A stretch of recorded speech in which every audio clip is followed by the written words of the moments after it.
chemical equation uses symbols and numbers to indicate what's happening in a reaction. A chemical reaction is actually when reactants are converted to products.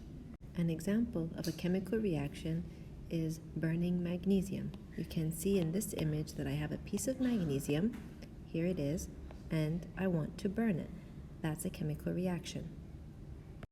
A chemical equation looks like this when we are using symbols and numbers to represent the reaction. Sometimes you can observe a chemical reaction. You will see things like light, or you will feel some heat. Sometimes you will see production of a gas. Usually when a gas is produced, you can see bubbles. There is some sort of color change. A color change is only a chemical reaction if a new substance is produced, like putting food coloring in water is not a chemical reaction because nothing new is produced. And the last one is to form something called a precipitate. A precipitate is a solid.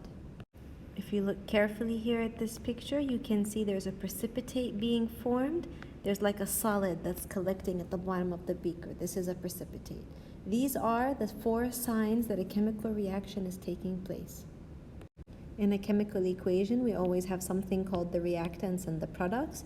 The reactants are always the things that are before the arrow, and the products are everything that comes after the arrow. Go ahead and pause the video and read this question and determine the reactants and products. So the question says she wants to produce magnesium chloride. This means that she wants to make magnesium chloride. So magnesium chloride is our product. And in order to do that, what does she have to mix? Magnesium metal and hydrochloric acid. So those are our reactants. Now in a chemical equation, we have an arrow. The arrow is like this. It's used to separate the reactants from the products. So this side we have the reactants, and on the other side we have the products. We also have something called the coefficient. The coefficient refers to these numbers here that are in front of the chemical formula. This tells you how many. So 2 hydrogens means I have 2 hydrogens. So here's 1 hydrogen, H2, and here's another hydrogen. This 2 also means I have 2 water. So here's 1 water, here's another water. The coefficient tells you how many. This table shows different symbols that are found in a chemical equation and what they mean. Let's start with these: solid, liquid, gas, and aqueous. These are written on the bottom of the chemical formula here. It tells you if it's a solid, liquid, gas, or aqueous, which means dissolved in water.